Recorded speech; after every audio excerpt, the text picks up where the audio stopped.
Hi everyone. So I want to speak today about this important theme that's been coming up, and I thought, okay, let's try to decode this.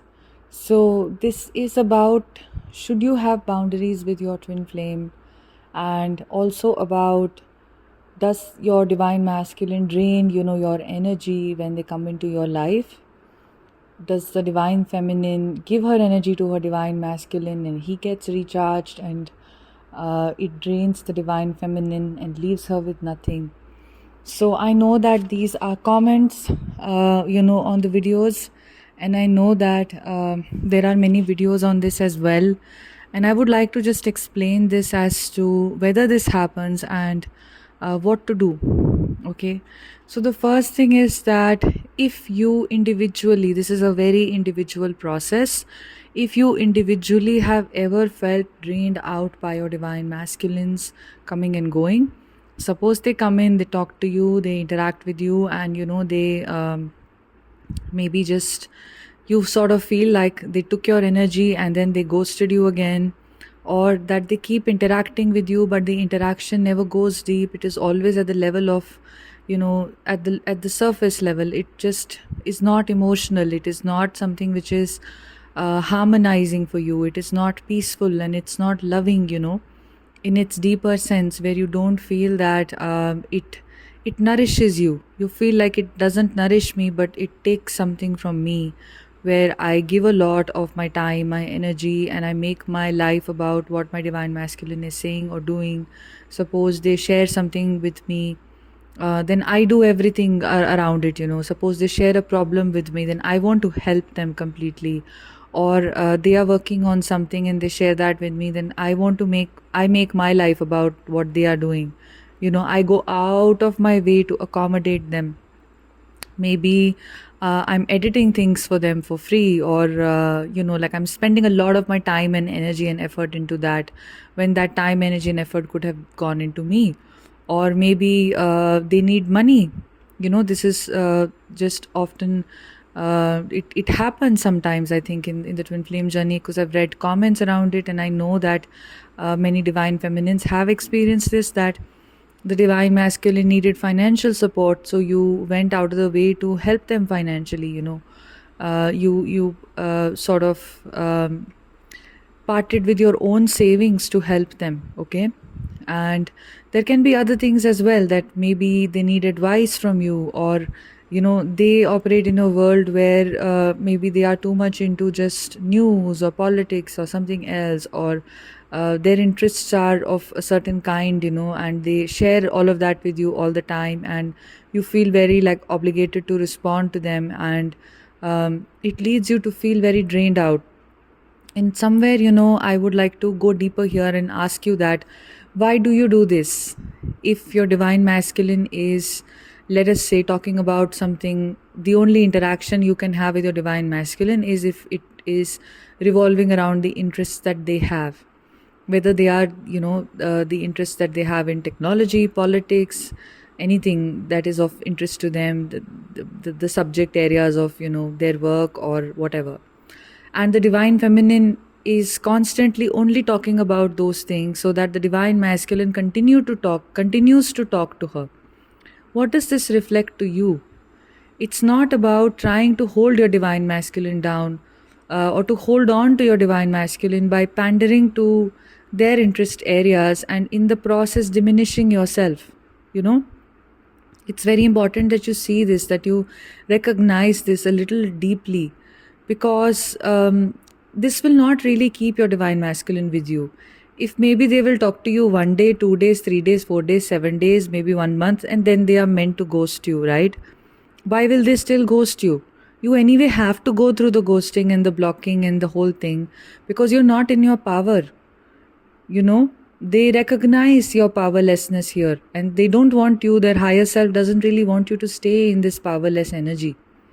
So when you try to do something to keep your divine masculine in your life, you talk to them about things that are of interest to them, and you give a lot of your energy and time to what their problems are, and you part with your own money, and you part with your own sort of peace of mind to just accommodate them.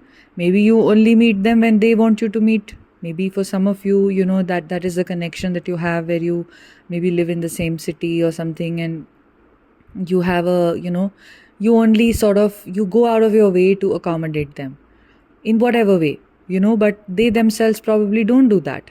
Maybe you only speak on messages and you want to speak on the call and they don't like that, right? Maybe you want to meet and they don't want to meet, because they have other things that are happening in their lives.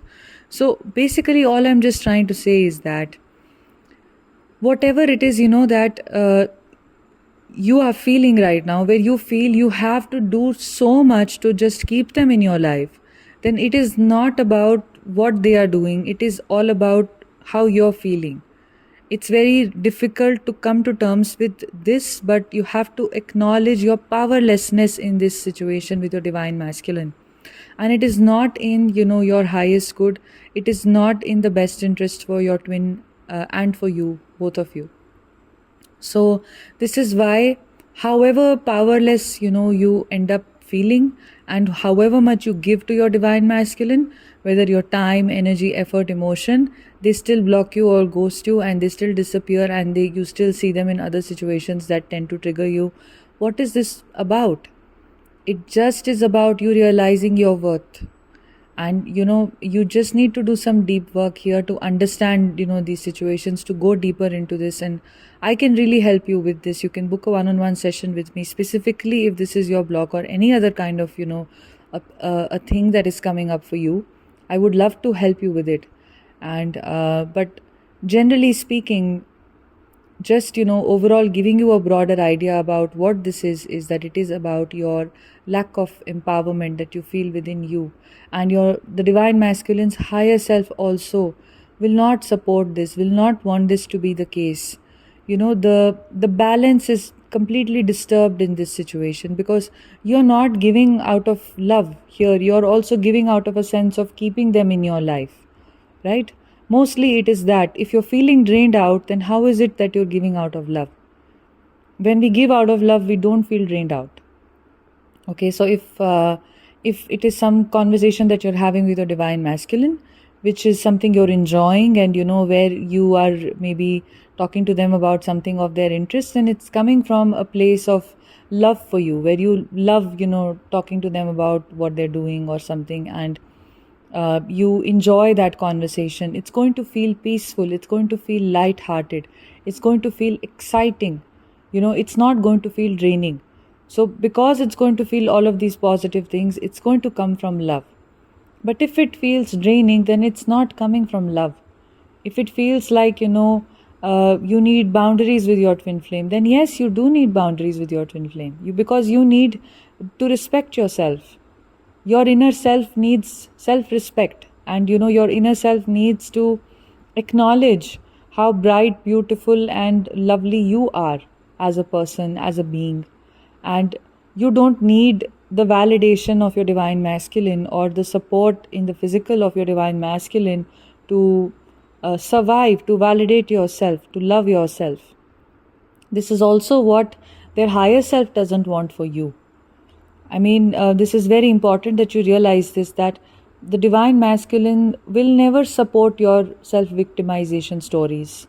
I don't know if you've experienced this in your journey. I think many of you, if you can look back, into your journeys, that whenever you are in a mode of self-victimization where you feel helpless, or you feel upset, or you feel tired, or you feel desperate, or you feel like you don't have any control over your life situations, your divine masculine doesn't support that or doesn't really nourish that, because they don't want to nourish and encourage your self-victimization. They want you to come into your power. This is tough love, It's a form of tough love. So you have to know you have the power.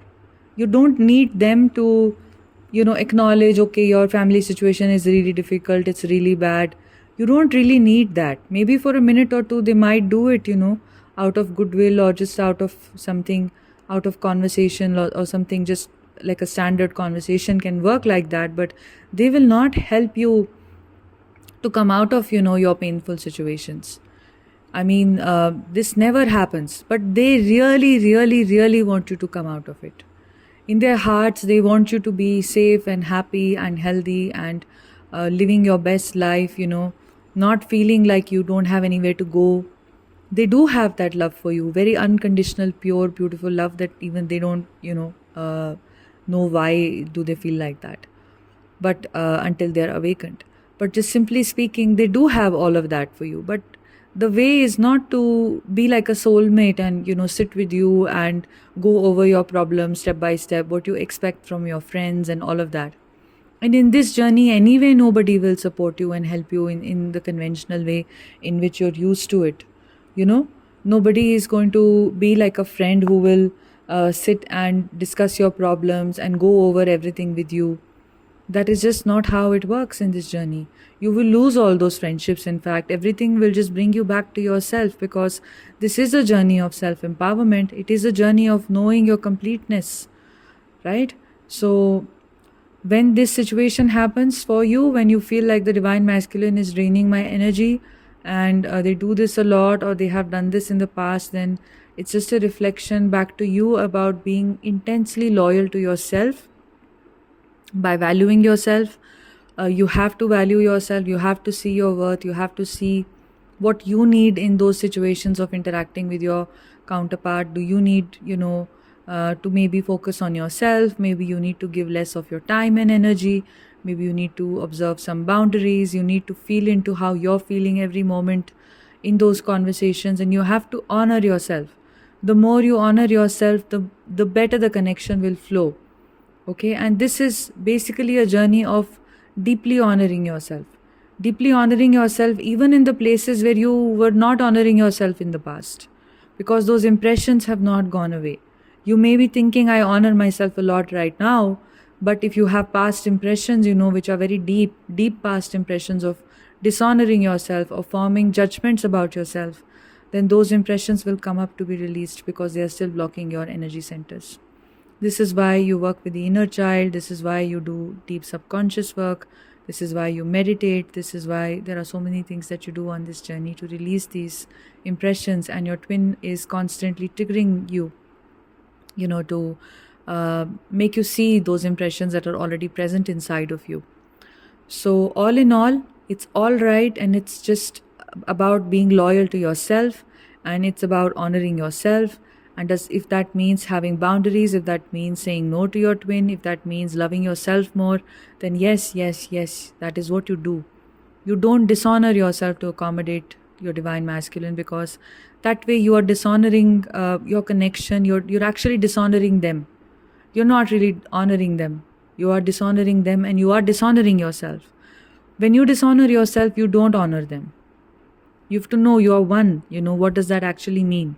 So it's perfectly okay to have boundaries. It's perfectly okay to, when you feel drained, to acknowledge that I'm being drained by these conversations or this dynamic that you may be experiencing with your twin, which seems superficial. If you feel more drained out by that, then you are drained out by that. Then that's it, Acknowledge it. Go deeper into this. See what you need there. And I would also like to tell you that on the 17th of December, which is a Sunday at 7:30 p.m. Indian Standard Time, I will be hosting an inner child workshop on Zoom, and this will be a very deep workshop to take you deeper into healing the wounds of your inner child, and as well as understanding and healing your relationship with your parents.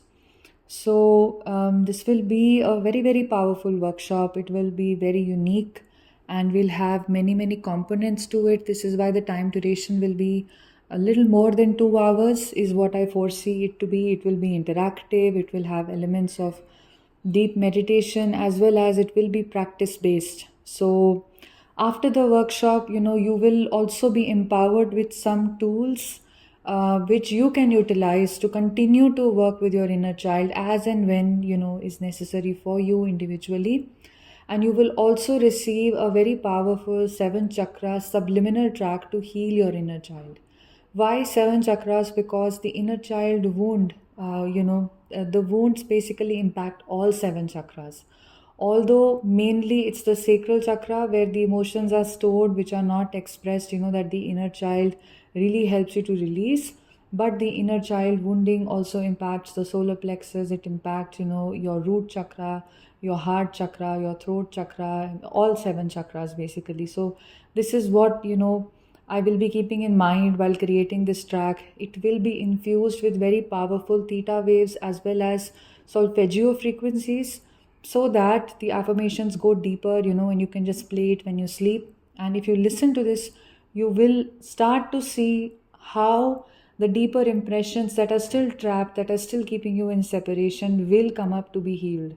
We must know that, your twin flame journey is incomplete, without healing. Like, we know that we have to heal on this journey, we know we have to do the inner work, and inner child work is very, very important. So this will be a very positive step in that direction.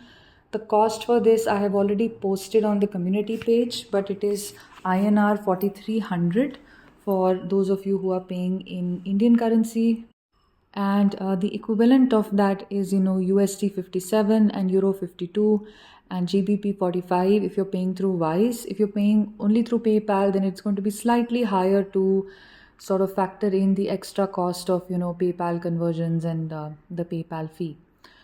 So, if you have been, like, stuck in separation for a long time and you don't know what to do, or you really want to understand how to start working with your inner child, also if you want to know what wounds your divine masculine really, really is triggering, because this will give you a very deep insight and will give you an opportunity to heal those wounds as well. So, this will definitely, I'm very certain, will cause a shift in your journey to happen, okay? So do email me. My email address is imacompletelife@gmail.com to register a spot for this workshop. It's on the 17th of December, and have a beautiful, wonderful day. Individually, if you want to work one-on-one with me, you can write to me. My email address is imacompletelife@gmail.com, the same one that I just shared. And in these sessions also, we go deeper into healing your subconscious wounds and understanding, your journey deeply, and learning how to sort of accentuate the pace of, your awakening and your ascension. So these are the one-on-one sessions. If you've already worked with me before and you would like to continue working with me, or you're interested, in working with me for a continuous period of time, then do write to me about that. I do offer discounted packages. If you're going to be booking multiple calls, I would be very happy to offer you a discounted price. So yeah, that's all, guys. Have a beautiful day. Take care.